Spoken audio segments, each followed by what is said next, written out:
Hello, my name is Jena. Thank you for listening to our trans voices. Please bear with me while I greet our usual French-speaking listeners. Bonjour, je m'appelle Jena, merci d'écouter Nos Voix Trans. Exceptionnellement, cet épisode est entièrement en anglais parce que notre invité n'est pas francophone. Nous allons procéder au doublage et publierons une version française dès que nous pourrons. This episode is very special to me. Well, they always are. This one is because it's the first time a movie production company contacted me to be part of a new release press tour, MUT, called 24 heures à New York in French. And for once, it's a real trans movie. It's written and directed by a trans guy, starring a trans guy playing a trans guy with trans friends playing by trans people. Full credits. Why is that so hard? And it just happens that the movie is great. I was nervous before meeting the creator of MUT, so I enlisted the help of the wonderful Charlie Fabre from the Représentants Collective and the 1PCT podcast, who is a trans man specialized in trans masculine representation in cinema. With his help, there were now two of us being nervous before meeting Vuk Lungulov-Klotz. And Vuk was amazing. He was kind and open to all our questions, and radiant like happy artists can sometimes be. We have decided to share this complete exchange so you can judge for yourselves and enjoy it as much as we did.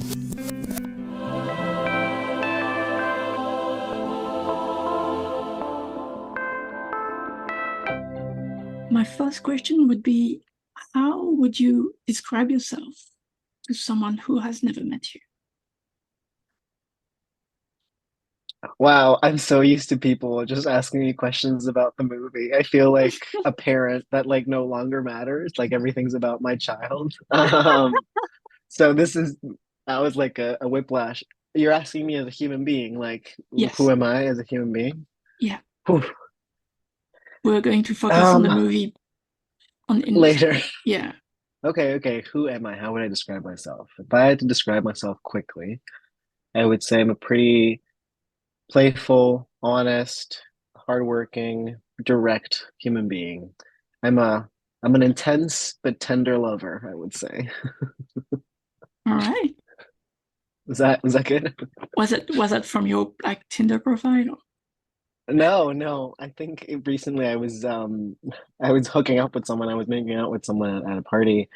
And I'm a pretty intense person when you're talking to me, but then after we kissed, they're like, "Wow, you kiss so like gently," and I was like, "Yeah, what were you expecting me to like kill You're you? rough. Like what?" Yeah. Yeah, and I was like, "Of course I'm gentle. I love love. What are you talking about?" So that just stuck in my head. Yeah. Okay. Do you remember the first time you heard of the concept of trans identity? I kind of remember the first time I heard about the concept of trans identity. I think it's weird when you're a kid and you're in the internet. I'm 29, so I was born in the 90s. I grew up in Chile, Mhm. so Latin America.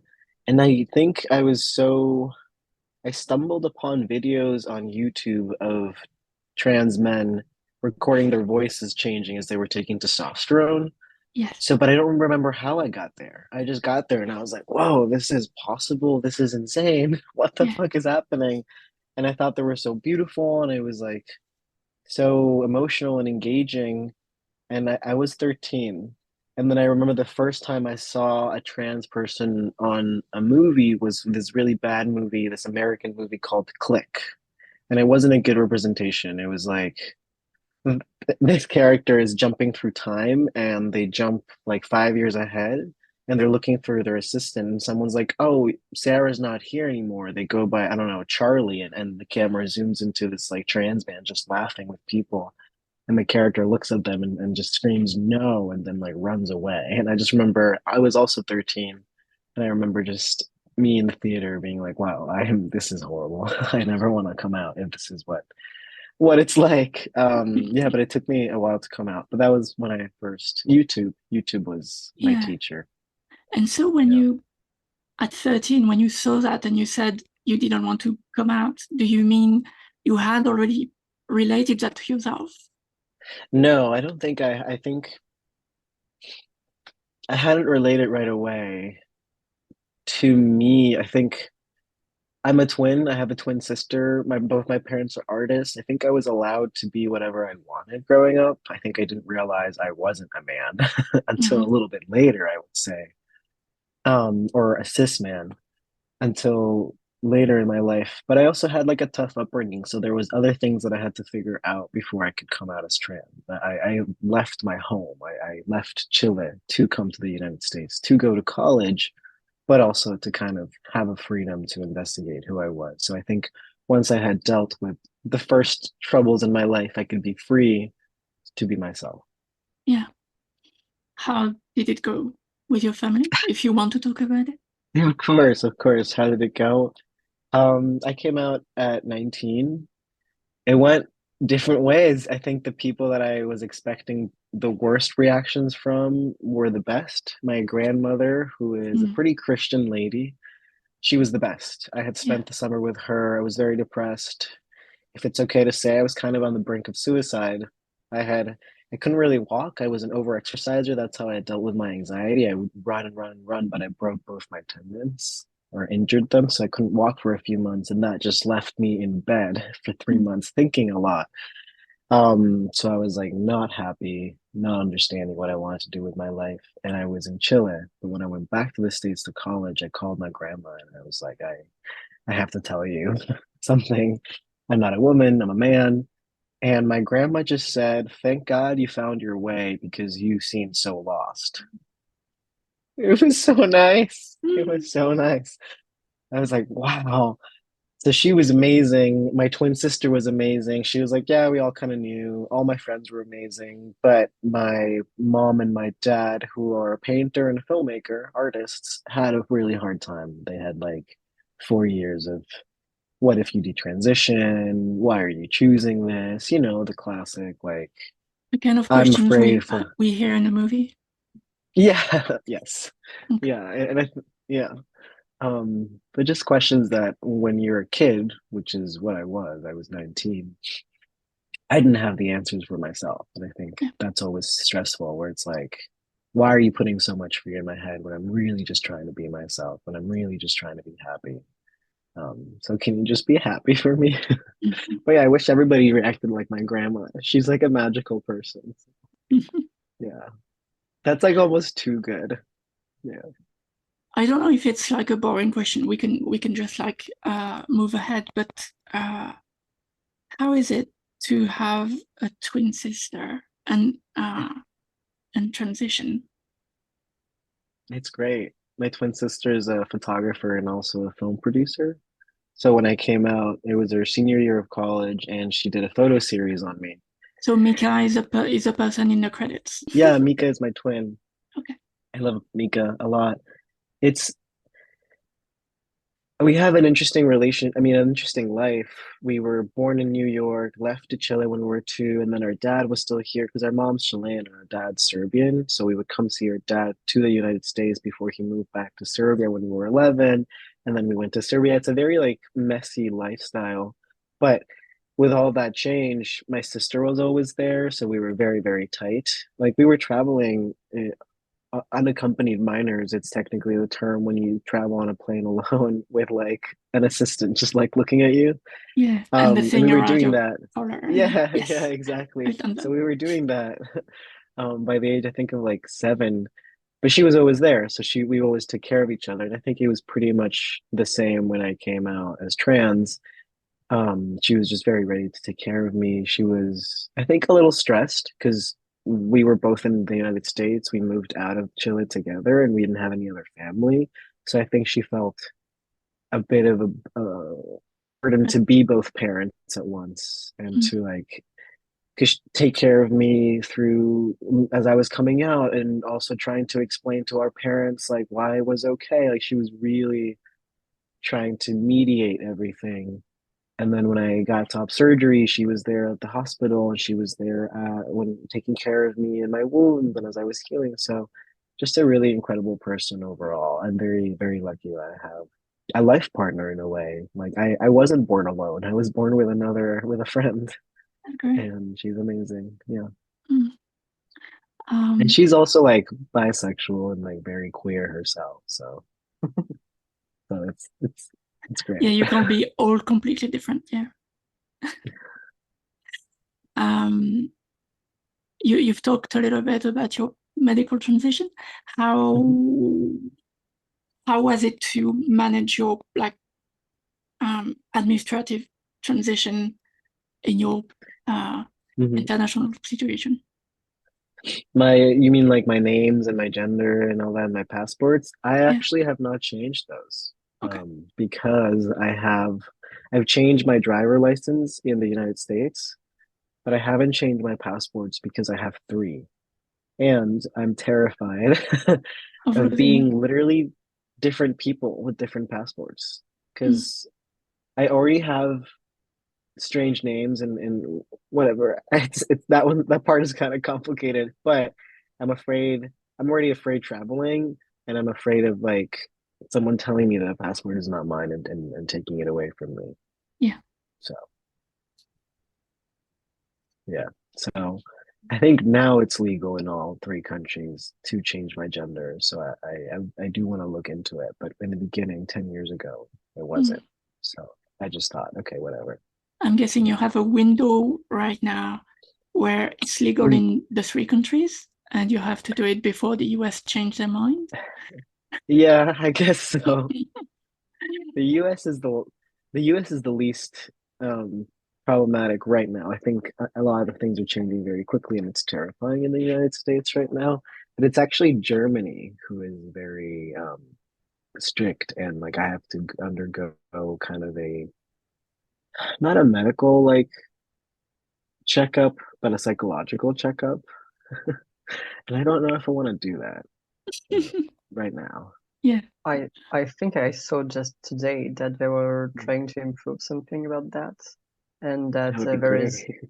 there's a law that's supposed to be voted in the next weeks, I think, that Okay. should allow it to be just on declaration. That'd be amazing. Then yeah, I think that if Yeah. that happens, I would try to do all of them at once. Yeah. Yeah. Yeah, And I think it's the right time. I'm 29, so I can enter my 30s with new everything. New passports. Yeah. Hmm.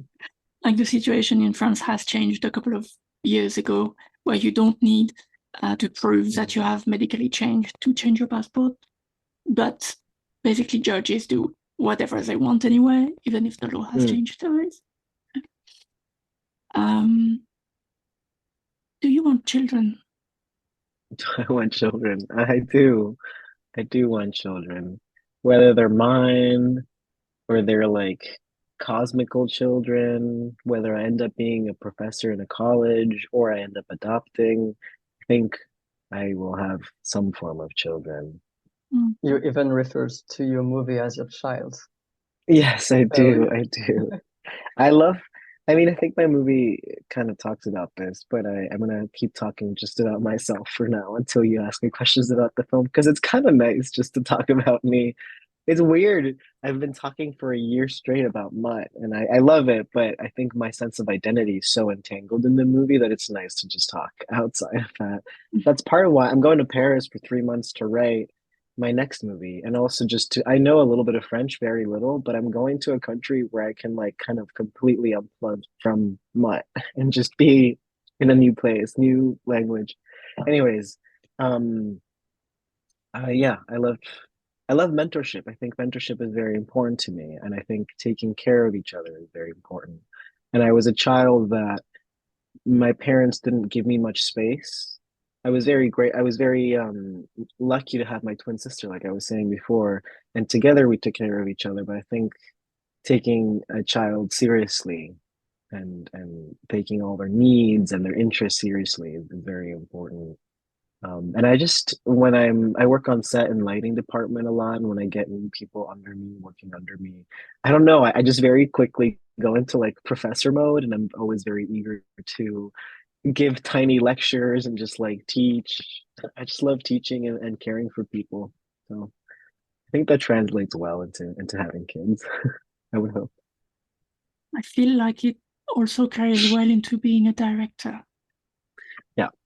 Yes, to all It's of my kind of children. needed to be able to do that.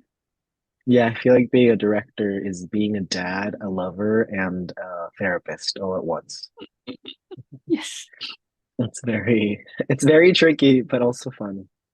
Mhm. Has your sexual or romantic orientation changed with transition? Not really. I think, um, no, not really. I think what's changed is the comfort that I have in those relationships. Yes. Um, I'm pansexual. I am more attracted to masculinity in terms of partnership, but I like the first person I ever fell in love with was a woman. She broke my heart. Maybe that's why I'm terrified of women. But yeah, so that's kind of stayed the same. I think how I feel in them and how much more comfortable and seen I feel in them has changed. Mm,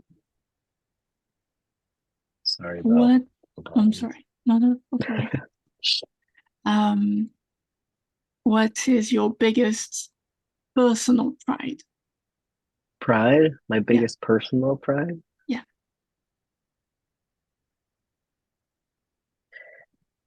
Hmm. I'm gonna be really cheesy, if that's okay. And I think my biggest personal pride is being myself. I think I'm of the belief that every moment of your life you are doing your best. And that who I was at 13, at 17, who I am now, that's the best I can do. And I'm proud of that version of me, that I've been taking care of myself, that I came out as trans, that I have completed a feature film. I feel like I'm a person that is capable of moving mountains. So I like that about myself. Oh. Yeah. Do you consider yourself an activist? Yes, Okay. I do. I do consider myself an activist, and I think this year has kind of showed me a lot of things that I thought were part of making movies. But in the beginning, when I chose to make movies, it was to change things. And there's a movie, A Fantastic Woman. If you've seen it, it's a Chilean movie. It's very, very important. And that movie literally changed the law in Chile. Once we won an Oscar, the very right-wing president had to acknowledge trans people and congratulate them. And we were lobbying for a law to change the right to be is the law, and it's to change your gender marker and your name in your passport. And that changed. Like we were waiting 8 years for that. The movie won, and like there was a different idea of what trans people were, and that they could contribute culture and all of these ideas. And like, of course, we've been doing it for years. You fucking idiot. But so that was really exciting when that was happening. I was already in college, and that's kind of what I wanted to do, I think. But there's always the fear that making movies is a very selfish, self-centered thing. And I think that fear has completely gone away for me this entire year. Every screening I go to and every person I talk to in the audience, whether they're trans, they're a family member of a trans person, or they're a person that has never met a trans person, I'm like, yes, this is activism. I'm making you feel less alone. I'm making a conversation happen in your household, and I'm making you feel like now you have a trans friend. So I'm more comfortable and less stressed about how I'm contributing to activism, trans activism. Are you hoping that your movie could have the same kind of impact that the movie you referenced? I don't think we'll win an Oscar, but I think I think my movie, if I can be bold, I think my movie will have more a real impact. It's made by a trans person. It's Yes. the version of transness that we see in my movie is comes from my intimacy with people, and it's I think it's very based in reality and truth. That movie was amazing, and it stars a trans woman, but it was written by cis men. As far as we And know. as far as we know, true. Thank you. That's true. Everybody's trans until they tell you they're not. You're right. But I think also trans masculinity is a little, there's a little less of it on screen these days. So I think in that sense, it is having an impact. And yeah. Um, have you have you worked in other activism fields, like with ONGs or like done field work, anything? Not more than like protesting, to be honest. I in high school, in Chile, there was a lot of kind of an uprisal that culminated in the social explosion that happened a few years back. So like when I was in high school, we were trying to get free education. It was just a lot of that, and no occupying. Not really. Sorry, I've been No, a little it's not. focused on You're acing the making test it. for now. Don't worry. Yeah, Oh God.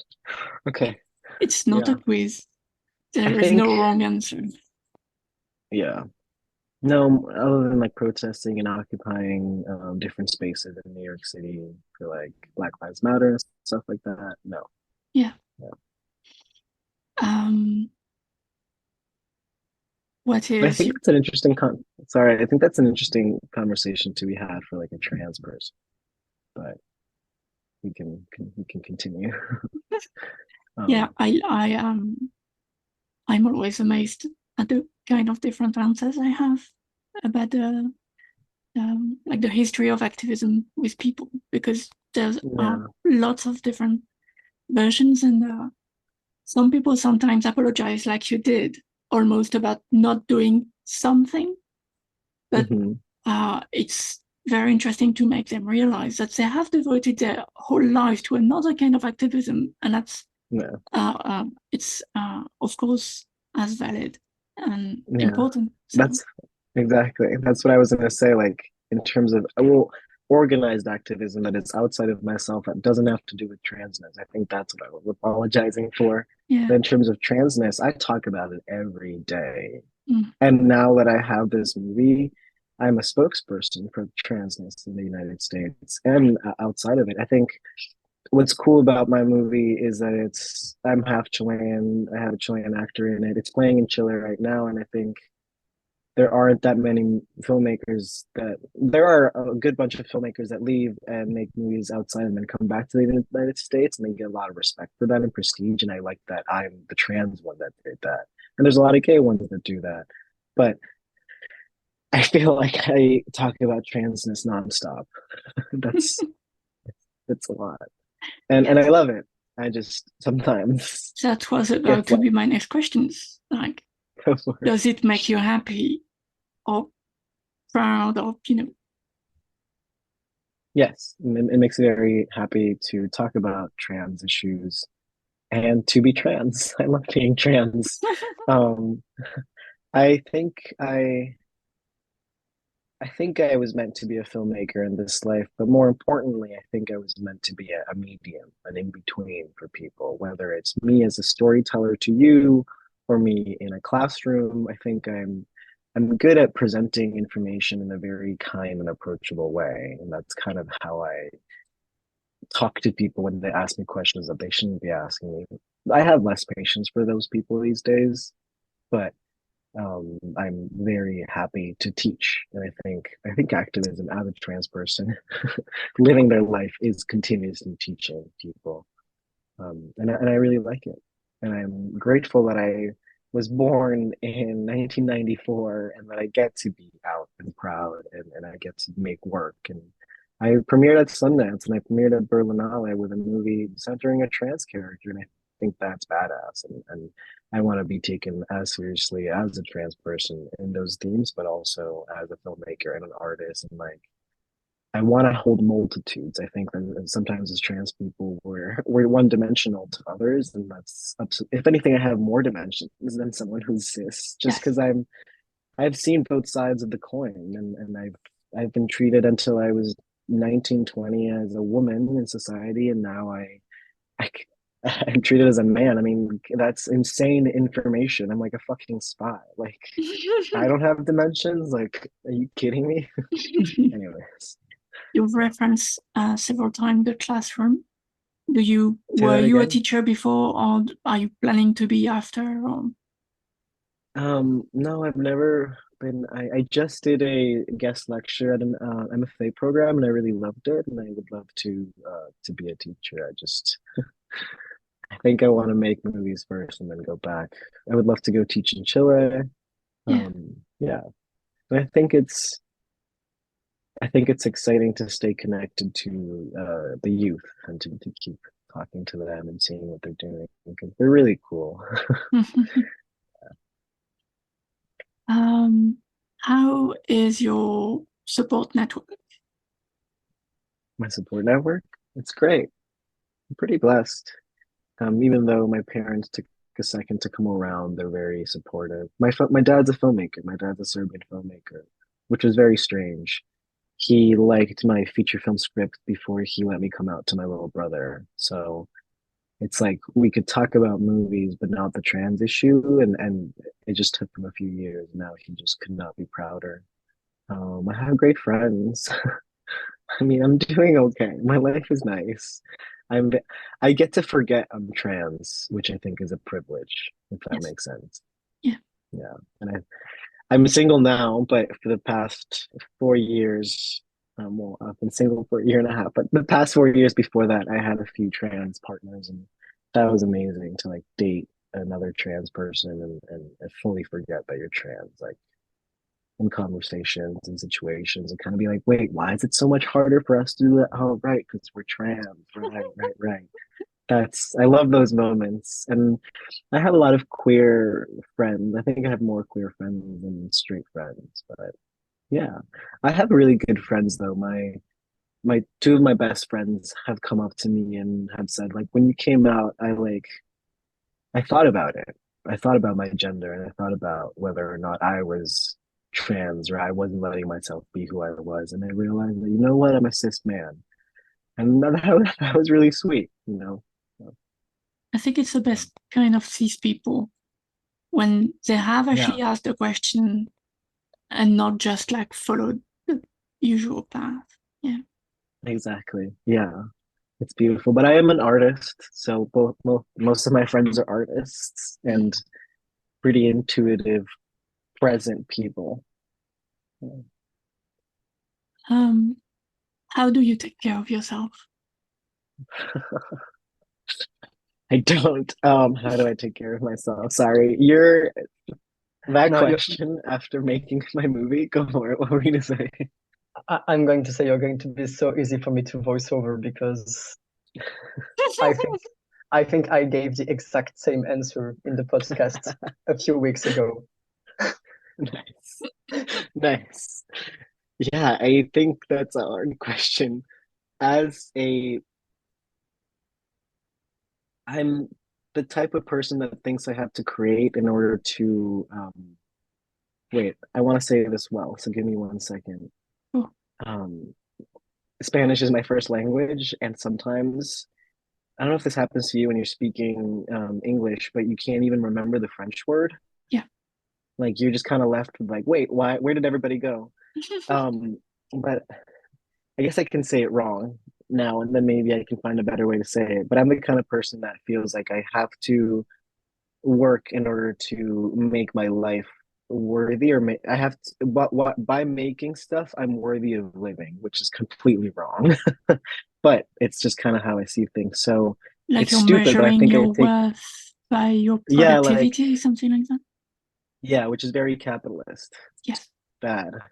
But yes, and at the same time, because I'm an artist, I think I tend to separate that from the capitalist need to produce. It's just kind of, I'm also an Aries, and I feel like I need to feel alive. Every day is my last day on Earth in my mind. So I want to keep creating. So I think I take care of myself by making art and sleeping. Yeah. I don't know if that's a valid answer. That's a very good answer. There's no bad answer, really. I'm just like, I need to take more care of myself, I think. Yeah. What Taking do this you trip do to to Paris is super important. indulge yourself, pamper yourself?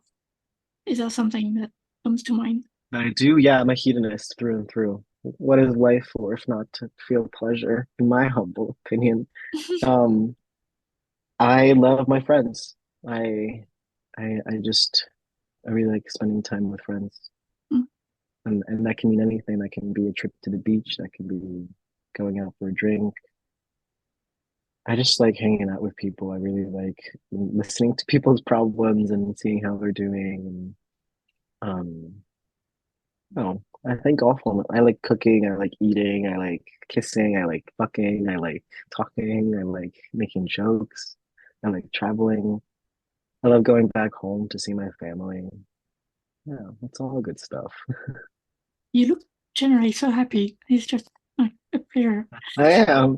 I'm also like, it took me 6 years to make my movie. We shot it less than a year ago. Yeah. So today is August 24th. Our first shooting day was August 29th. Okay. And then we premiered at Sundance in January. And tomorrow, tomorrow is the last like premiere because we've been open in France for 2 weeks, but we're opening here in New York. I mean, we opened in New York this past Friday, and we're opening tomorrow in LA. So I'm at the end of this journey, and I just feel all this weight kind of lifting. I'm gonna keep talking about Mutt, but a big part of the work is like already done, and I get to go investigate my next project. So I think I'm in a really good mood. Yeah. And I'm generally a happy person. Yeah. It's like a usual question that I Mhm. ask my guests is I'm going to give you 4 words. Would you use them to describe yourself, or would you use other words? And they're happy, proud, tired, and serene. And Serene, interesting. yeah, Yeah, you could use those words. Maybe serene, I would change. And proud is a word that is really good, but also can be very hurtful, depending on what you're proud of, right? oh, I think, but proud, yes, you can use that one. yeah. Serene, I think I'm a very chaotic person, but I think other people usually think I'm very sweet and calm, and it's just not true. People calm me down. I think when I'm like talking to someone and I'm occupying the space between us, it's pretty serene. I think I'm a very present person. I think that comes across as Mm. calm, but it's chaos in here. So I would Um, change it to, well, what's the word? What's the word like? Not dichotomy, but like something that can hold two things at once. Scales. A scale. That's just balance again. Yeah. Maybe I am. Yeah, you know what? Just, yeah. Great words. You're not wrong. How do you? I think I'm more electric. I think I would Oh, just, there's a lot more electricity to me that I think is missing in those words. yeah. I'm like, I'm creative. I'm a pusher. I'm the kind of friend that helps you clean your entire house, and we throw away half your clothes because we try them on and then go buy more. And then, I'm the kind of friend that likes to get really tired in the beach so that we can just lay on the couch at night and have a glass of wine. I think I like extremes. How do you picture yourself old? Oh my God, hopefully alive. Yeah, Oh, that's a good beginning. sorry. It's not always That's great. the Yeah. answer. Yeah. What do you consider old? What's old for us? All right. Okay. Is That's 50's not old? 60, I think you're getting old, right? yeah. That's 70 that's is a lot old. about how you perceive yourself. Yeah. So Yeah. Um, my parents are 60, 61 now, and it's interesting watching them get old and still be the same person. Honestly, alive would be great because of global warming, because I'm trans. Every time I only have two friends that are trans men that are older than 40. One of them is 50 something, and every time I have dinner with them, I'm just taken aback by how necessary it is to just sit across an older trans man and see them laugh and exist and just kind of be an example of what it means to be old. So I actually have a small vision of what it means to be an old trans person. But I picture myself making movies and and just enjoying life, hopefully, and yeah, kind of doing what I'm doing now. Yeah, you make a Is that a good answer? It is a great answer. Okay, great. Just Am I for a person, passing your test? This is a test, right? we'll see. That's, I feel like it's a very good point about, the visibility of older trans people. Like, It doesn't exist. Yeah. like it was, I still remember like my first, it was, anyway. No, About what? you. Tell me. All right, okay. Fine. You But then you owe me know, a coffee when I'm in Paris. So yeah, exactly. What's her name? The landlady in Tales of the City. the older lady, Yeah. I don't know what her name is, but Uh, my friend is in that show. Yeah, I don't remember what her name is. yeah, Yeah. and it was like I was about 20, and it was the first time I was actually having the idea of an older and trans person. And Yeah, okay, so that's possible. it is very They're not just possible. victims in crime series.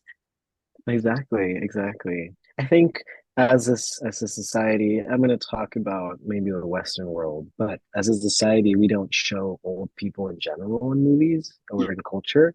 We're very adverse to death. We really don't want to talk about it.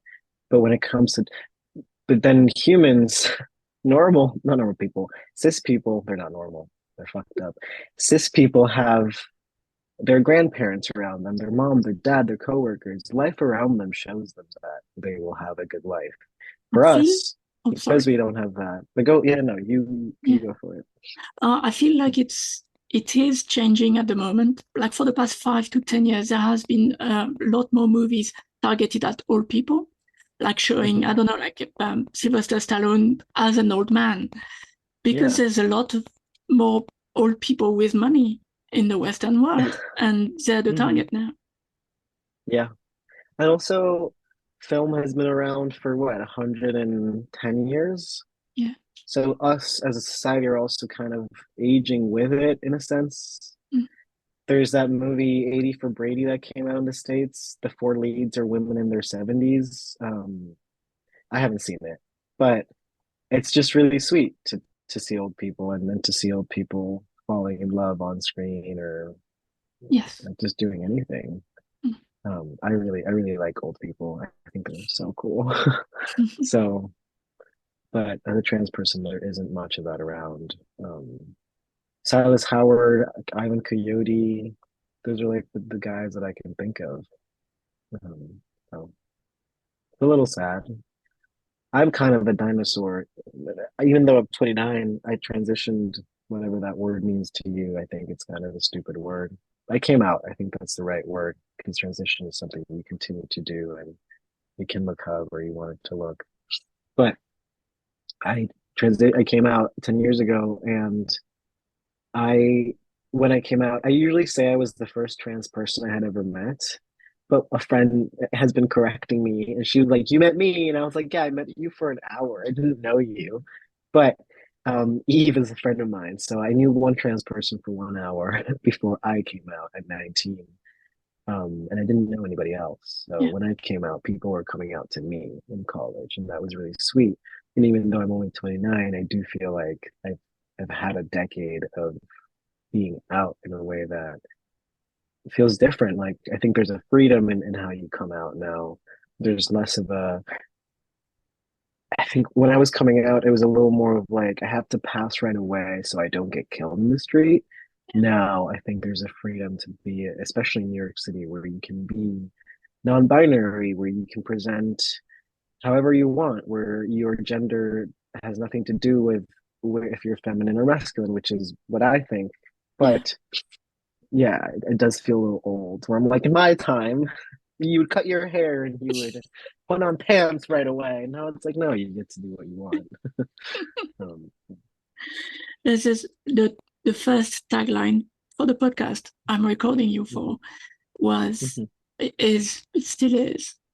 Every person that breaks their shell is the first and only trans person they know, and they're alone in the world. And like the goal of all this is to take care of them. Yeah, very alone, and that's so true. It's cool. I think. Sorry. No, go on. Oh, I was gonna say, I don't know if it's relevant. I'm just talking at this point, but it's amazing. I love. You asked me if I was happy. You've asked me that a few times in different ways, being myself or with what I'm doing, etc., with activism. And my favorite thing is helping other people come out. And the most recent person is a friend of mine who is an actor who read my script before we met. We had met once very quickly. We had friends in common, but they read my script and they were like, oh my God, I have to help this happen. And they helped me shoot like a concept video. They helped me find actors to do a table read. And after a few months, they came out to me and they were like, your script kind of clicked. It made the moment kind of click for me. And it was like, now or never. And they're an actor, which I think is an interesting conversation when an actor is trans and they've had a career in one gender, representing one gender. They're afraid of not having anything. So that's been very beautiful. We live together. They're like my best friends. But that has happened a few times with different people, and I love providing that space and providing 10 years of knowledge to someone that is in day one. It's really great. I love how you've done the transition to my last question. Would you have a piece of advice to give to like a brand new trans person? Or a little baby? Yes. Or what would you have liked to have known before?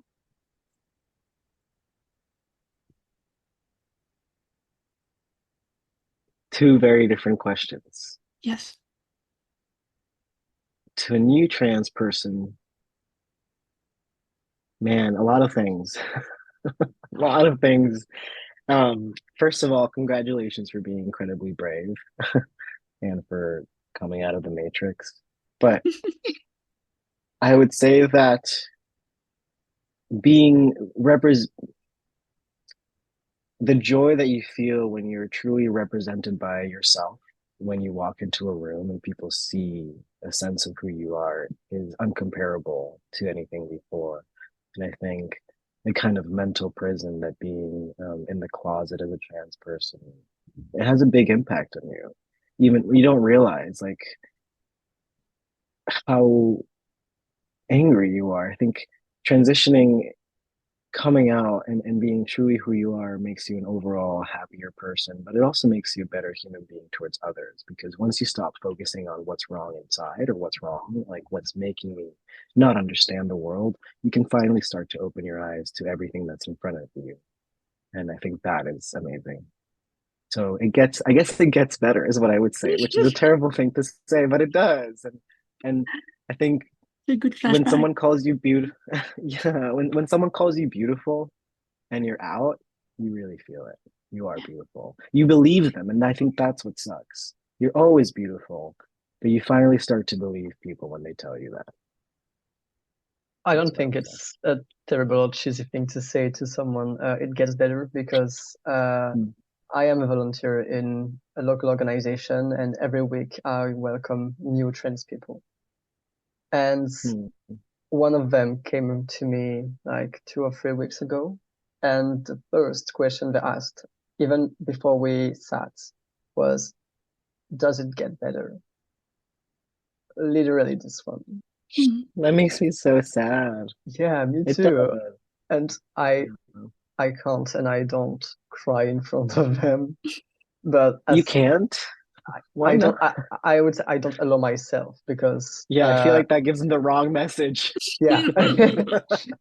Yeah. So I was just like holding it, and of course I told them it gets better. But I think it's a very important message to pass, because it's not obvious when you are all entangled and you feel like you are at the bottom of everything and everything looks complicated as fuck. So yeah, it gets better. It does. I mean, look at us. We're doing great. No, but it does get better, and yeah, and it's great. What was the other question? Not that I've talked enough. The What thing was you would the have other one? liked to have known before, know. earlier in your life. What would you say to a younger self? I'm an interesting case though. I'm kind of like a rocket. Like I just went for everything. I didn't even see I got top surgery when I was 20. Like I left my country when I was 17. Kind of ran away from abuse. So I think what I would have said to me, or maybe to another person, is a question to me or to another person. Does it even matter? It doesn't really. It's like how you want to answer the question. I mean, I would just like the same thing, that it gets better, that you're doing just fine, that you're doing great, actually, that you're doing your best. That's a good one. We're all doing our best. Yeah. People are very hard with themselves. And it sucks to watch. But we're doing okay.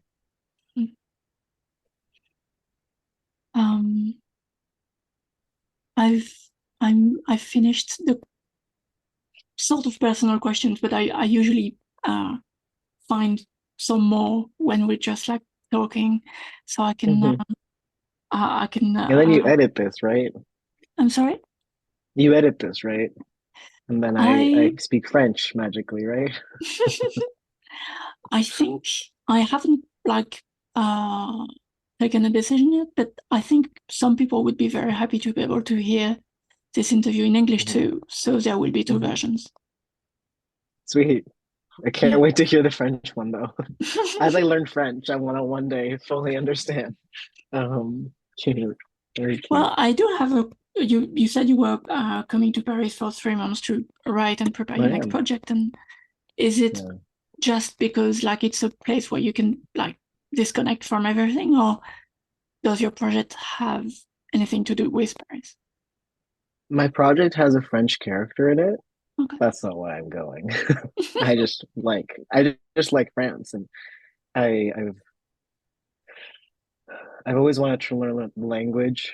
I think Spanish is my first language, English is my second, and I think I've been lazy up until now. It's like, oh, I know 2 languages, it's fine. And French has always been the one language that I've wanted to learn.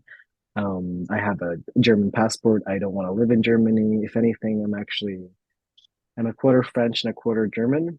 If I could switch passports, I would. But I'm trying to investigate. I want to get away from the States, but I'm also trying to investigate how I could have a closer relationship with France and with film there, and hopefully make friends. I think I have a port in New York. I have a port in LA. I have a port in Chile. I have places I can like feel safe and at home in, and I want to start seeing if I can do that in France, and just make friends and colleagues, and just be a stranger in a strange land. But how is France with trans people? Am I gonna be okay? Because it doesn't seem very good. Oh, it's complicated. It's easier when you pass, because a big part of the violence in France is social violence. Is the one you can face on the street or when you're looking for a job or an apartment. There's kind of a lot of discrimination, but that's whether you're trans, gay, Muslim, or anything. So basically, it sucks. I feel like from a legal point of view, that's what France is one of the best countries in the world in terms of helping you with like paying you for a medical transition, and and protecting from discrimination on paper. Yeah. On the other hand, we're starting to get the same kind of movements as in the UK or the US about moral panic in the press. And we don't really know how it's going to evolve. Yeah, in the press and political movements. And also it's improving in terms of the medical treatments and the medical access you can have. So more and more doctors are being formed and are welcoming trans people. And it's kind of easy to get access to treatment at the pharmacists. Yeah. So yeah, it's good on this one. That's nice. I was surprised. I did an interview that was publicized, publicated. English is my second language. Published. There we go. Yeah. And they put the thing on Instagram, and I was just very surprised by the comments. I think the title was trans characters. It's necessary for trans characters to be represented by trans actors, and there was a lot of likes. There was 1,500, but there were a lot of comments where people were like, what is this, a dictatorship of the minorities? Or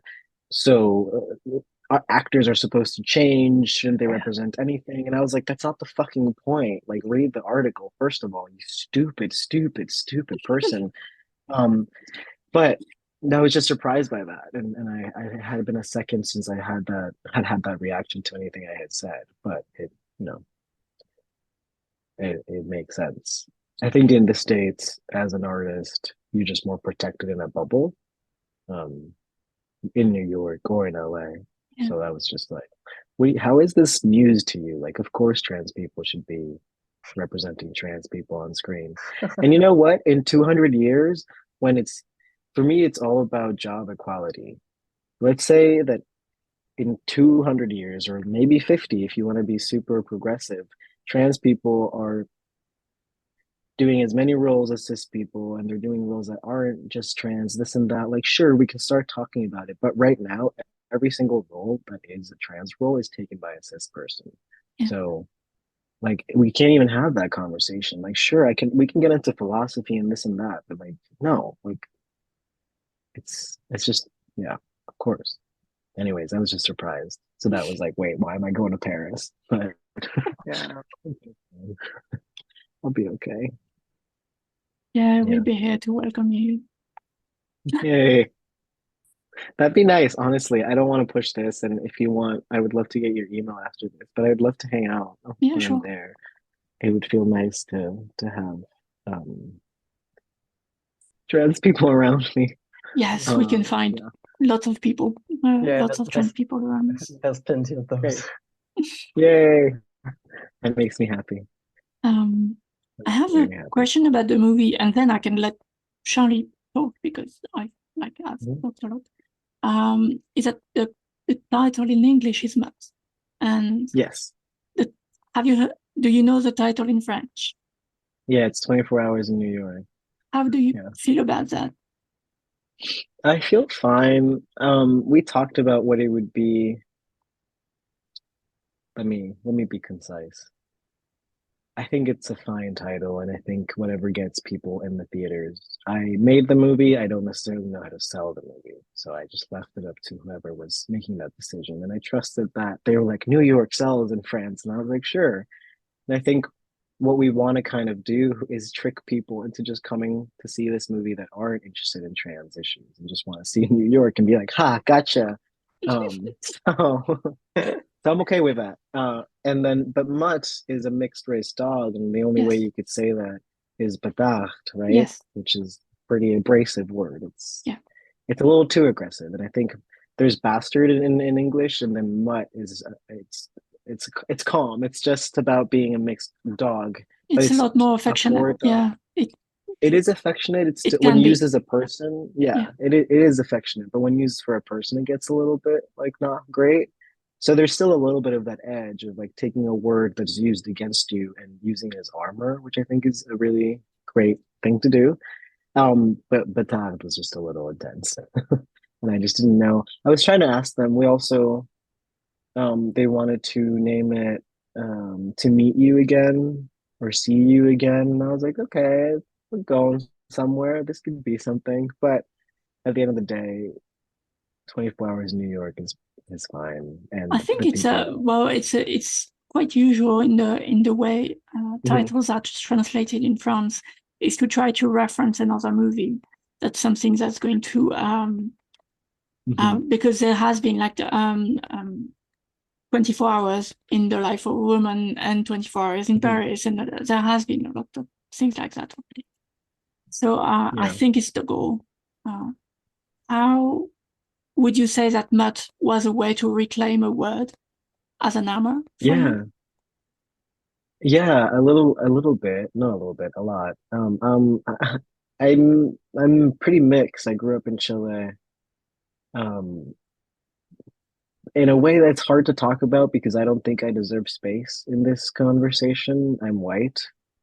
I'm a white person from Latin America, so I don't really have anything to complain about. But there's still a sense of homelessness, of not belonging. Of when I'm in Chile, when I was a kid and I didn't really know English very well, people would talk to me in English. And when I would come to the States, I had a really big accent and people would ask me where I was from, and I just always felt very, very homeless. And I think for me, that word just fit. It felt nice to be a mutt. Was it used And in against you? Chile, Or? um, no, Okay. no.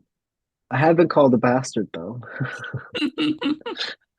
Um, but not much. No, yeah. What I like about Chile, the Spanish we speak in Chile is very hard to understand because of the accent. That's Okay. one thing. But then there's a lot of words in Mapudungun, which is the native tongue of the Mapuche, which are some of the people that were native to Chile. And very much like Catalan and Spanish from Spain, they're very mixed like that. We have a similar thing. So you get a lot of words from that language. And one of my favorite words, and this is everywhere, this is in the dictionary, this is bougie people, this is, it doesn't matter where you are in your social scale. The word quiltro is the word that we use, and it means mutt. But I just love that word quiltro, which is from Mapudungun in our Spanish language, was the word that holds mixture, right? And I always loved that. And I actually have it tattooed on my body. Um, so I just thought it was very comfortable as a word for me to hear it and as a concept. Mm. Yeah. I've, um, well, I don't know how it's relevant, but it's like watching the movie. I was wondering about the title because it's not like there's not like a big emphasis on the mud part of the character. And so I was wondering if it was more like referring to you than to the character. Well, And the character is mixed, and I think as a yeah, trans, there, it, he's mixed in so many ways, right? I think okay, for me, mutt is about being in between everything, right? And I think yeah, as a trans person, you're in between things, whether you acknowledge it or not, or that's the way people see you. As a first generation American, the way that he is, he's a mixed race person. So I think he's just in between a lot of he's in at the crossroads of a lot of different concepts. So he's just a mutt. And even okay, though we don't say it in the movie, I think Americans, it's hard to find someone in America who isn't a mutt. So I think for me, it was also about how do I talk about transness and its sheer humanity, right? And connect people that might not feel that they could connect with the concept, but now they realize we're all always changing, and being trans is a very visual way of representing that change. It's a very hard um, social way of representing it, if that makes sense. mm. I it resonated a lot with me to combine the two concepts watching the Mm-hmm. movie because I'm half Vietnamese Mm-hmm. and You're a mutt. yes, and um I have a French name and a Vietnamese name that was given to me by my grandparents. And my Vietnamese name actually means the path in the middle. Like it's actually written with the Chinese symbol saying middle. And that was like perfect to be like half and half and trans and like. That's so cool. That's so badass. I love it. Yeah, this is going to be a tattoo one day. Yeah, it's beautiful. That's beautiful. I was able to keep my name in a way. I have like the male version of my given name, which is, well, Vuk. Vuk means wolf in Serbian. So okay. I was able to just switch it. Yeah. Nice. Charlie, do you want to go on? Yeah, but hi. I feel a little guilty being the one who is going to bring you back to your movie. That's okay. That's okay. I'm in LA for this. It's all my life is. Soon, September 3rd, I travel to Paris. September 4th, I will be there. It'll be a different. Oh, okay. So that's So really super soon. Yeah, like next week. Okay, basically. nice. So yeah, so it's okay. Good. I can do this. Okay, one last time. So, I have to admit, I did not look at your resume or at what you did before. So I don't even know if Mutt is your first movie or if you have done. Okay, it's your first. Good. Yes, it's my first feature. Okay. And I think my question is, you've said you're so entangled in this movie and there's a lot of you in it. And you've also talked about how exhausting it can be to always have on your mind that you are trans and to have it so linked to you. So in the stories you want to tell after this one, do you want to talk about transness? Do you want to talk about something else? What would be your topics of choice? I'm always going to continue talking about transness, whether it's directly or indirectly, because I am trans, right? So my point of view will always be trans. I'm currently writing 2 features. One follows a trans man over the years, and the other one is very fucking weird. And it's a weird erotic thriller with like magic realism. None of the characters are written to be trans, but I think in the casting process, we'll open it up to things. Like it's kind of, I was going to say inclusive, fuck that word. But the concept still is quite queer. It's a weird concept, but I think only a trans person could write what I'm trying to write. I want to explain more of the movie, but it's hard, and I'm like still working on it, so I don't want to talk too much about it. But I think the idea of belonging, the idea of otherness, of being in between, and the idea of exploring body and home are always things I talk about. Always, always, always. And I think those are very linked with the body and feeling differently about things. Okay, yeah. So I have written about the concept of a cis gaze. That would be the point of view cis people have on as trans people, and that is transcribed in the movies they write and shoot about us. And I tried to balance it with the existence of a trans gaze. And you've just said that your point of view and the way you tell stories is entangled with your transness. So do you believe in the existence of a trans gaze, and what would it mean for you? What do you think it means? I do believe in it. My director of photography is a straight cis white man. Okay. And the first thing he asked me when we were preparing for the movie was, what's the trans gaze, and how do I get a little bit of it? How can I have some? Give it to me. And I was like, whoa there. No, but it was interesting to have it asked so directly. That was like the first time that it wasn't a philosophical question. It was like, we need to shoot a movie, so what is the trans gaze? And we kind of started talking about it. And I have my theories, but I think there is a trans gaze. It's an extension of your point of view. It's the idea that you know that the body is always on display, that when you walk into a room, you're either clocked or not, either there's an ally, or maybe you're completely under the radar. But this comfort and discomfort with the body, I think, is very part of the gaze. And it's also the trans gaze is like the one that looks at the female and the male gaze and understands that everything is coded, that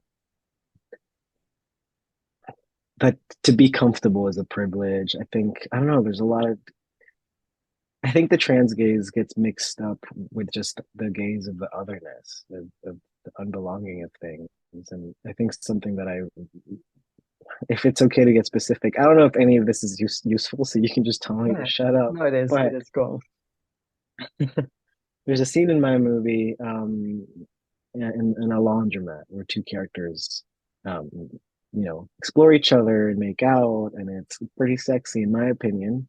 But when I showed that scene to a test screening, half the room thought it was really sexy and wow, what's going on? This is great. I'm turned on. And the other half was very scared and felt like it was very uncomfortable and that they couldn't trust the ex-boyfriend who's a straight man that was going to hurt the trans character.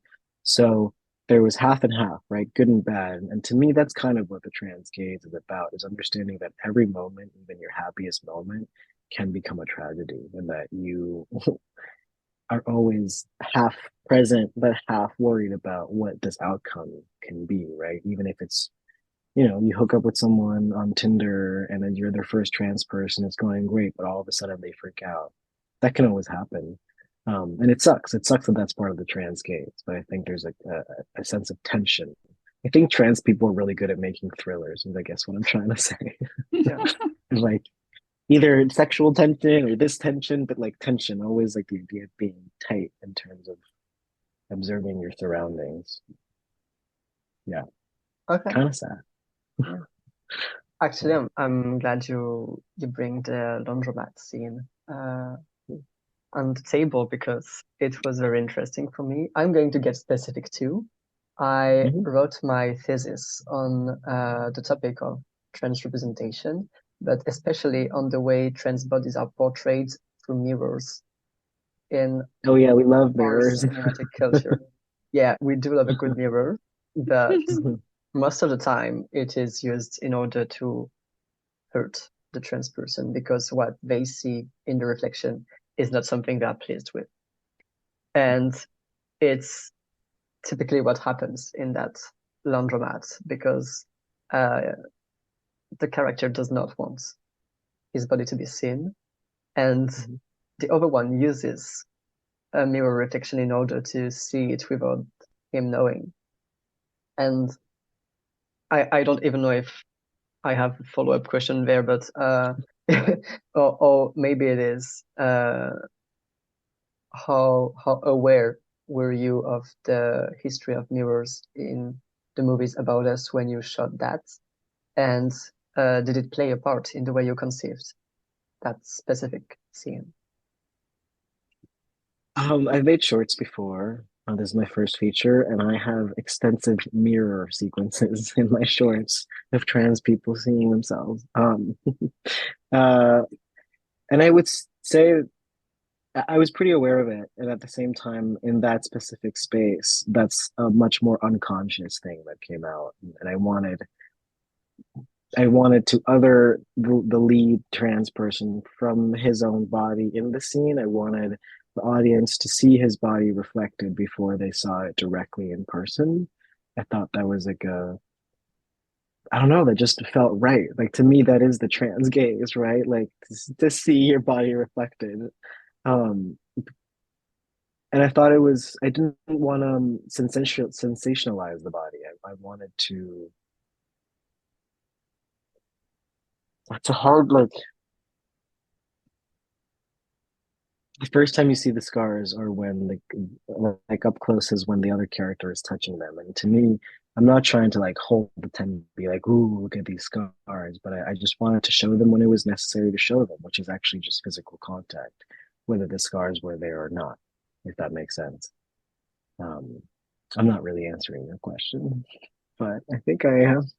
I will say in conversation with the trans gays and mirrors, I think bathrooms are an interesting place for trans people. Not public ones, yes, sure, but private bathrooms. And I think they're interesting in the sense that it's simultaneously a space of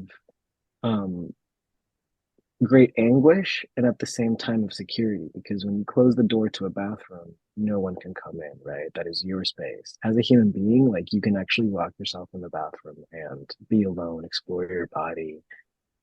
And at the same time, it's like a place where, right, you see this reflection, and you don't recognize yourself. But I really like bathrooms. I had so many bathroom scenes in my movie, and the director of photography was like, "No, we can't do this. They're so small. We can't shoot in them." And I was like, "You don't get it.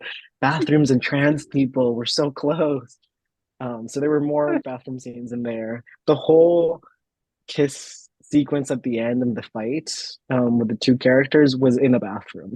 Oh, They okay. were like, "Yeah," and my DP was like, "I love you, but we can't do this." Like, fine, fine, fine. But I just think bathrooms are really interesting. Oh, the Yeah. one shot from above, when he's puking in the toilets. It's like, I'm guessing it's like the only place where you could put the camera, but it was a great. Thank you. No, we could put it in other places. I just wanted I wanted him to feel claustrophobic and like hung Yeah. over in the shot itself. Yeah. And that's, I think, claustrophobia, unrequited love for others and for yourself. I think these are the themes that the trans people sometimes um, just are wrapped into. So I wanted to. That's why it's shot 4:3. It's like that, to give that claustrophobia, and to also have like a portrait of a trans man, this and that. But I'm digressing. No, I think the whole movie is a bit claustrophobic because you're like, how and when the hell is it going to get out of this? Because it's a movie about the Murphy Law. If it can get worse, it will get worse, and only gets worse. Like the moment Sorry. the moment they locked the keys and everything in the apartment, I was so pissed. I felt that, and I was like, no, give him a rest. He deserves a rest. No, he doesn't get a rest. Originally, I had written this. At one point, I wanted to give him a cast. I wanted his arm to be in a cast, and I was like, okay, you got to stop. You got to stop. You can't just torture your character. What's going on here? But I think having a movie like this and having a character that gets to be a little bit of an anti-hero, that gets to have a 24-hour story where things are mundane, but then they're also very, very dramatic. I haven't seen a trans person just exist on screen for 24 hours. I wanted to give them a hard day, that they were like not just a taboo or a martyr or anything. They're just kind of a stupid 20-year-old, 25-year-old, that has a shitty day in New York. Yeah. New York is a hard city. Things happen. It's a great and awful place. And that's also a big part of making him reliable and understandable for the audience, because we've all had fucked up days where nothing is going the right way. So I think it's a pretty good way of telling people, yo, we're just humans, and it's fucking hard for everybody. And it's not hard because he's trans. It's just hard because it is. Yeah. It's just very hard. I don't know how recently you saw the movie, but there's a kind of a monologue that Fenya gives in the gas station after he's been fighting with his dad. And I feel like that monologue, as a trans person, when I wrote it, and then when we were on set, and every time I see it on screen with other people, I think that's something that we're all like waiting to say to people, which is like, life is really hard. Like, can you please leave me alone? Like, I don't need one more person or one more thing telling me that I'm fucking up or that I'm bad. So yeah, it was quite relatable. Yeah. Yeah, the whole all the scenes in the car, with the dad in the car were like very real. And about that, one interesting thing I noticed is that usually it's the trans character who is creating a sense of sadness or anger in the people around them. And so usually it's the wife who is upset, it's the parent who is angry. And here it's the opposite. And the fact that Fenya gets the right to be angry and to show it. I think it's quite important. And how was it? Because you said that we don't have many trans masculine representation on screen. So how was it to write that character in a world where no other character like that exists? In a world where usually trans people just shut up when they face transphobia. So how do you write a character who is reacting and who is defending themselves? Man, hard question to answer because I'm so in it. It's hard for myself to pull out of. Like, to me, I wasn't writing a trans character that was doing that. I was writing a character that is aggressive sometimes, that feels misunderstood, and they're trans, right? So I just want, yeah, if that makes sense. Like, I wasn't trying to tokenize him. I didn't sit down and say trans people deserve this and that.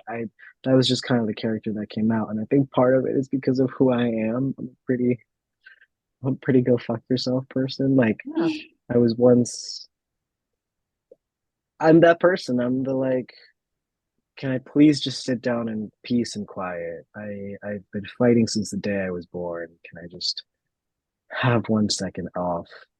And it's very gratifying to see a trans person yell at someone and say that on the screen. And I think we're so polite and we're like, no, it's okay when you misgender us. No, it's not fucking okay. You know? So can you please respect me? Can you give me space? Can you love me? Someone asked me recently, like, what would the character want out of this movie?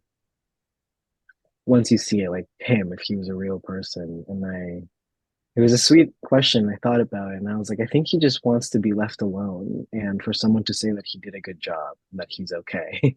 I think that's all he wants. He wants a hug, just like anybody else. Yeah. I wanted to give him a hug, like, yeah, quite often. He needs a hug. Everybody needs a hug. And the last shot is, if I remember correctly, is like hugging the shirt. His ex's shirt in the bed. Wait, the last shot, like above down, that he's. What was the question? It's not a question. Hugging? It's just like I feel like Fenya was hugging the shirt in the bed, and yeah, oh god. Yeah, people cry. Yeah, people usually cry. I love it. So that's my two next questions are more about what was around the movie than what's in it. The first one is, how was it working with a trans actor? Were there other trans people on stage and around it with you? Who did you write it with? Like, how much were trans people a part of writing that story and shooting it and being on stage? And you also mentioned a test projection. So I'm guessing you asked for feedback from trans people before playing it. So yeah, let us know about how trans people were involved. Yeah. Well, I wrote it alone, so super trans in the writing process. It was just me, myself, and I. And then none of them. There's so many different ways I could answer this question, and I'm gonna try not to be too long. But it's interesting whether trans people were present physically or not. Like, it was always part of how we were making the movie. In America, you have to find financiers to give you money. And the first half of the money that we got, it was 3 different people, and all those people either had a son who was dating a trans man, or had a older brother who was trans, or just knew someone that was trans and felt like there needed more of this in the world. So the people that were kind of supporting us monetarily, I think, were very involved with trans people. But then I'm trans. Leo, the lead actor, is trans. Finding him was a really long process. You know, it was a 2-year process because I really wanted a trans person, obviously, but also finding a trans person who is half Latino was very specific. And there came a point where I was wondering if I was going to have to cut that whole thing out and just make them white or make them Serbian because I'm half Serbian. And I found Leo, and it was incredible. We had there were team members, camera crew, lighting crew. I was trans.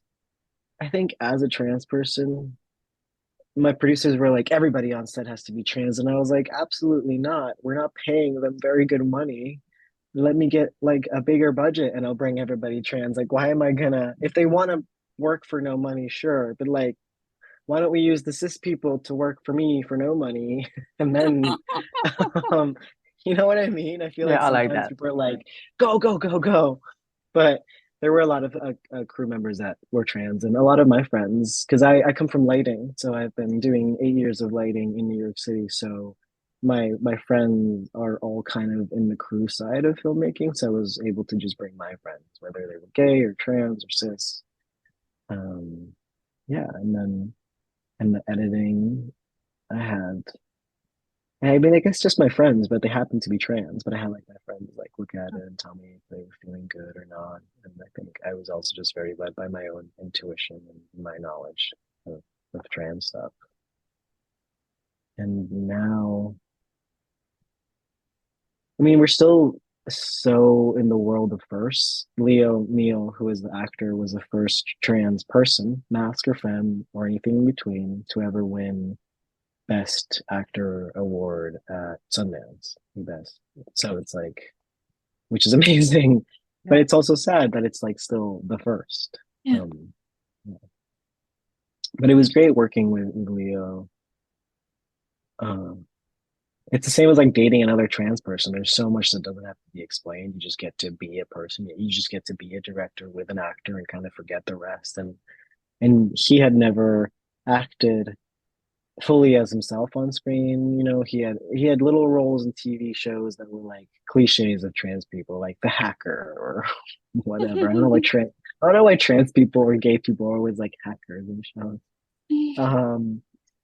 But this was the first time that not only was he playing out and trans and masc, but also a mixed race person. So he was like really stepping into who he is as a person and showing it on screen.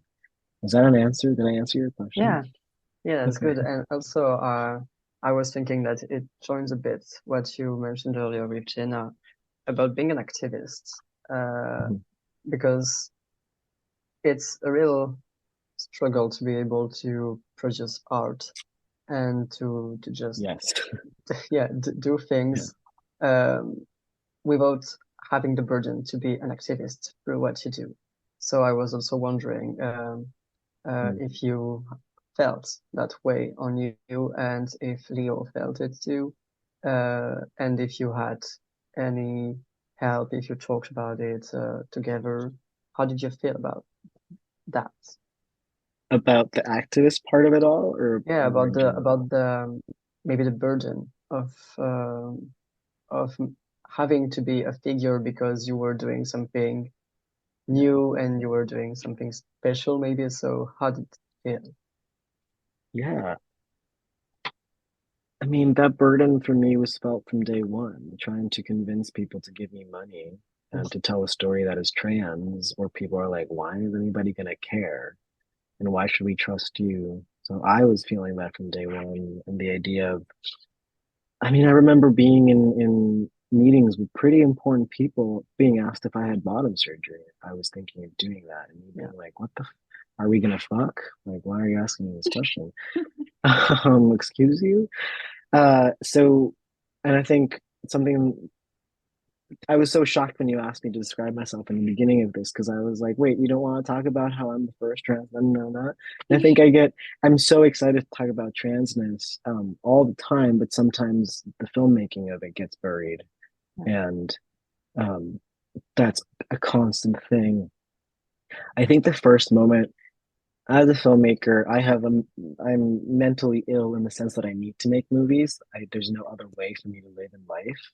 So I wasn't even thinking, okay, like once the movie's out there, what am I gonna do? Am I gonna be like kind of a public figure? I'm gonna be out to everybody, whether I want it or not. And I remember being media trained.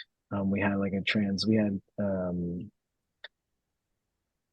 Glad, who is if you know it, yeah. We had Glad talk to us and media train us, and it was nice because they acknowledged a lot of things that I wasn't even aware of. Where I was like, we had made the movie, we were premiering at Sundance, and it was the first time that someone was sitting us down and saying like, "You're going to be asked to represent the entire trans community." And you might not want that burden or not even know how to deal with it. And that was really nice to hear a trans person who was versed in that subject matter. How do you answer a question that you don't want to answer, that nobody should be asking you about? How do you you don't talk about trans representation, male versus female. It's not a fucking subject matter you owe to a cis person. Like all those things were really, really great to hear because I feel like that was the first time that someone was saying, let me describe the burden and lift it off a little bit. And that was really, really nice. And give me tools, right? Yeah. And I think me and my producer, I'm actually in my producer's house right now. We're exhausted and we've been working nonstop, but I think I've I was trying to count. I think I've done around 40 to 50 Q&As like with a live audience. And I it's almost like hard to explain to him like he's exhausted and I'm beyond that in a way that is indescribable because every time I step on the stage, I'm physically saying, "Hi world, I'm trans and I'm in front of 300 people and you could be anybody and I'm prepared to get a fucking terrible question," which hasn't happened actually. It's been actually really, really nice. Yeah. But you never know. And that like constant like edge that I'm put on is really is exhausting. And it's only been trans people who have asked me if I'm doing okay with this. Or like, are you tired of talking about something incredibly personal? Like, are you doing okay? So yeah. I am, and I'm not. I'm so tired. Yeah. Well, it's almost over and no, it's never gonna be over. I just need a little bit of sleep. Yeah. You can sleep on the plane from the US to Paris. Yeah.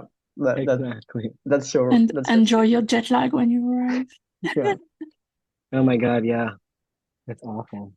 And I have a last one, which might be weird, but I ask it to every trans director I meet. Say, who did you make the movie for? Myself. Okay. For me, for my younger trans self, for every trans person out there who feels alone, for every young trans person out there, for my little sister. I ran away from home and I left a little sister, so it kind of started as a love letter to her. But yeah, I made it for trans people, and then cis people happen to also like it, but don't tell them that.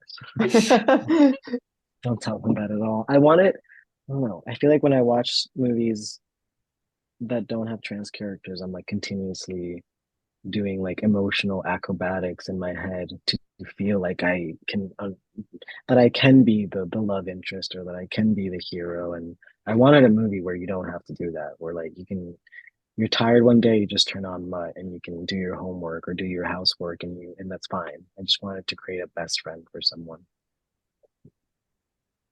I love your answer. Great. Yes. I passed. You did, and I think the hardest part for me in the translation will be like not sobbing when doing the voiceover. It's going to be Oh tough. God, yeah, I'm so sorry. I'm so sorry. No, that's fine. Yeah. Yeah, I think It's emotional. Yeah. It's hard. It is. Yeah. I did a Q&A yesterday with Silas Howard, who is he's this amazing filmmaker. He was the first trans man in Sundance to like have a movie. 20 years ago, 23 years ago, a long time ago. But he's the first trans filmmaker I knew of, and he's the EP in my movie. So we did a Q&A together, and he was like, "Oh, I'm so grateful to be part of this. Like, it's so important, this and that." And he was done with his answer because they were asking him how he was involved, and I was like, I just looked at him and was like, "Silas, whether you were physically part of this or not, your life is what helped me become a filmmaker and make this movie. Like, I am standing on your shoulders, whether you were my EP or not." And I like choked up a little, and I could see that he was like, "Oh my God, feelings." But it was really nice to be able to say that in front of a crowd and be like, "Thank you so much for your service. Like, we salute you." Yeah. Good. Literal veterans, yeah. Pretty much. Yeah. Yeah. Sweet. Yeah, I'm done, and I almost liquid because it's 41 degrees Celsius outside, and Okay. and it's 35 in my apartment, and I need to go get a shower. Or Yeah. Please. Please, yeah, please. and I'm going to Well, the this is movies. great. I'm going to the movies in an hour to benefit from the air The conditioning. AC. Yeah. Great. Sweet. Well, this is really great. Yeah. Thank you very, very much for your time and your like general happiness and Of course. good Yeah, I humor. guess I'm a happy guy. Yeah. So weird. I used to be such a punk. I had a mohawk, I had two piercings. I was so angry all the time. So it's weird to be a happy person. Do you have pictures of that? Yeah, I do. People used to call me girl with the dragon tattoo. Yeah, you Oh. usually don't ask pictures, old pictures to trans people, but yeah. Oh, but I'll show you them. Yeah. Well, would you mind giving me your email? Is that too forward? Do you want to write it down? Thank you so much, Vuk, for your time, for your generous answers, for the pleasure you sent in the world with your movie Matt. I'm impatient to meet you face to face, hopefully soon in Paris. And you listeners, please remember that if you feel alone, that no one cares or understands, there is a community waiting for you, ready to support you. Don't hesitate to call for help. I hope you enjoyed this first English episode of our Trans Voices, and I hope you now want to peruse our archives. Keep sending me your ideas and wishes. Everything is read and appreciated. If you send an audio comment, it could be played in the next episode. Go have a listen to the other podcasts of our NRE collective. It also sounds great in English. That's New Radio's Euphoria on NRE.FM. Please leave likes, 5 stars and blue thumbs anywhere you can. Talk about the podcast around you. Everything helps the visibility and the acceptance of our lives, 1 year at a time. Thank you for listening to our Trans Voices. Merci d'écouter Nos Voix Trans.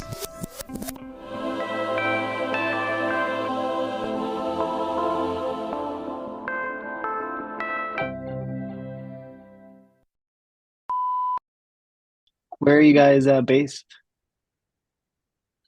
I'm in Paris. Mm-hmm. And I'm in Lyon. Okay, cool. And you, where are you?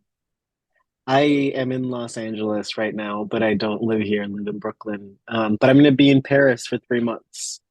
Okay. So, Good. yeah, if you like me after this, maybe we can grab a coffee. But, Probably. yeah. Anyways. My questions are almost like designed for the host and the guest like to fall in love. So Perfect. Do you want to give us your email address as well, so I can like send you the things? Okay, easy. Easy? You think that's easy? I mean, people cry when they see that. I mean, it makes sense.